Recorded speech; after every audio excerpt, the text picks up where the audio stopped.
Welcome to my channel Mintage Mysteries, where every coin has a hidden story. If you love discovering hidden treasures and uncovering coin secrets, you're in the right place. We're on a quest to solve the puzzles behind the world's most fascinating coins. From rare errors to legendary rarities, let's dive into the mysteries of numismatics. The 1988 Jefferson nickel is part of a long-running series of 5-cent coins in the United States featuring the image of Thomas Jefferson, the third President of the United States and principal author of the Declaration of Independence. This particular coin, while not rare or especially valuable in most circulated conditions, is emblematic of mid to late 20th century American coinage and continues the legacy of a design first introduced in 1938. Its composition, design elements, and historical context reveal important aspects of both American minting practices and the nation's cultural reverence for its founding figures. The Jefferson nickel was first issued in 1938, replacing the Buffalo nickel. The change was prompted both by the legal expiration of the previous design and the mint's desire for a coin that was easier to strike and less prone to wear. A public design competition was held, and the winning entry came from artist Felix Schlag, an immigrant from Germany who had recently settled in America. His design featured a left-facing portrait of Jefferson on the obverse and a frontal view of Monticello, Jefferson's Virginia home, on the reverse. By 1988, the design of the Jefferson nickel had remained mostly unchanged for 50 years.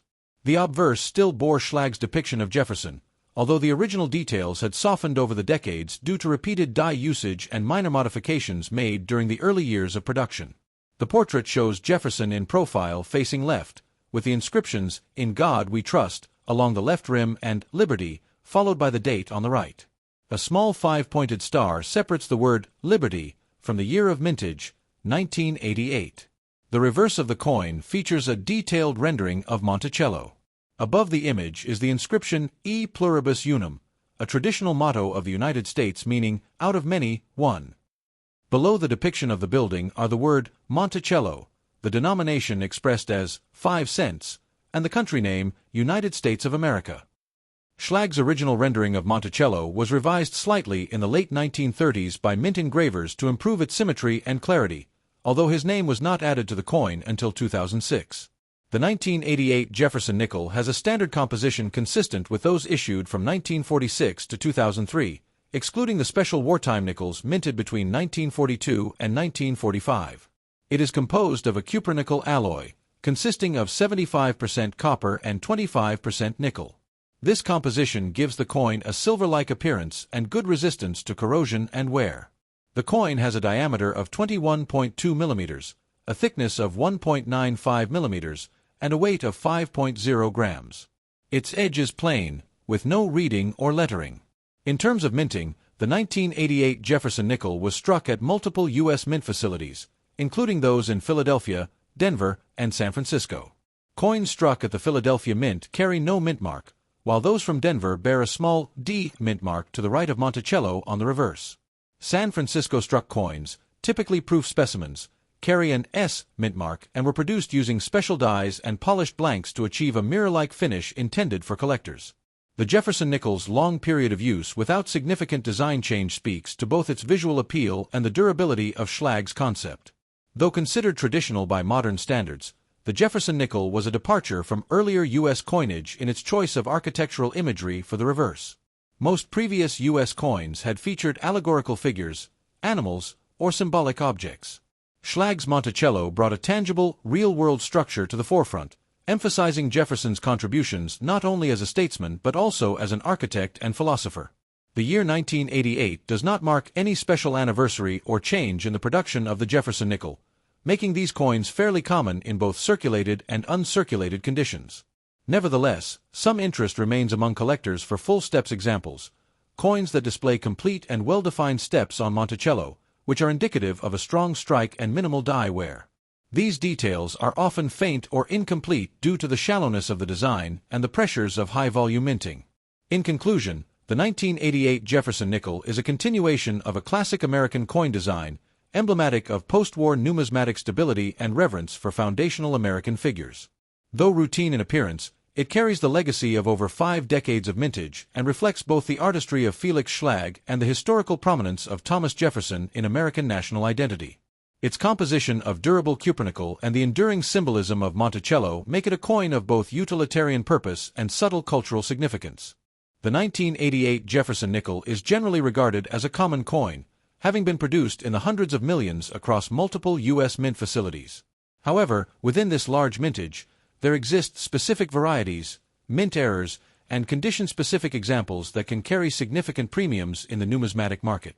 While most circulated 1988 nickels are only worth face value, certain characteristics can render some coins rare and valuable to collectors who focus on strike quality, die varieties, and minting anomalies.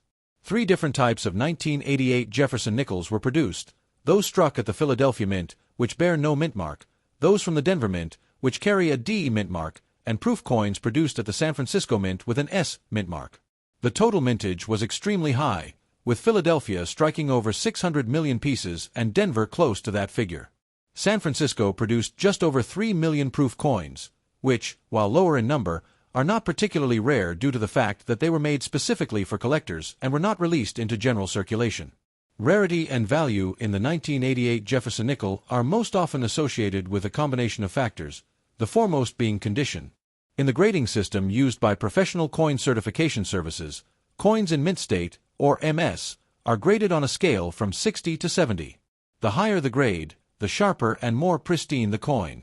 Coins graded MS-67 or higher are considered condition rarities for this year, particularly from the Philadelphia and Denver mints. While examples in MS-63 and MS-64 are relatively easy to find, coins graded MS-67 or above are significantly scarcer due to the quality control standards and striking technology of the time. A significant point of collector interest lies in Jefferson nickels with what is known as full steps on the reverse. These refer to the sharply defined lines that appear on the steps of Monticello. A coin is considered to have full steps if it shows 5 or 6 uninterrupted steps at the base of the building. Because of die wear, improper die spacing, and uneven pressure during striking, many coins from this era do not display full steps. Thus, 1988 nickels with full steps are considerably more difficult to find, especially in high grades. Full steps coins graded MS-66 or MS-67 can command values in the tens or even hundreds of dollars at auction, particularly if the surface is clean and lustrous.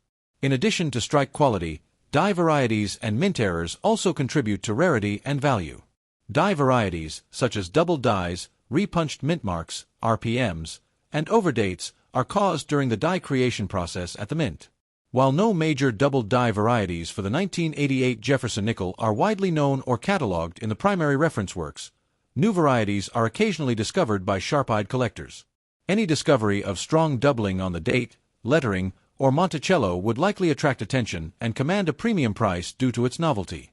Mint errors on 1988 nickels can include off-center strikes, broad strikes, clipped planchets, die cracks, and struck-through errors, among others. Off-center strikes, in which the design is not properly centered on the planchet, are especially desirable if a significant portion of the design is visible and the date remains intact. Errors like these can range in value from a few dollars to several hundred, depending on the severity and visual appeal of the flaw.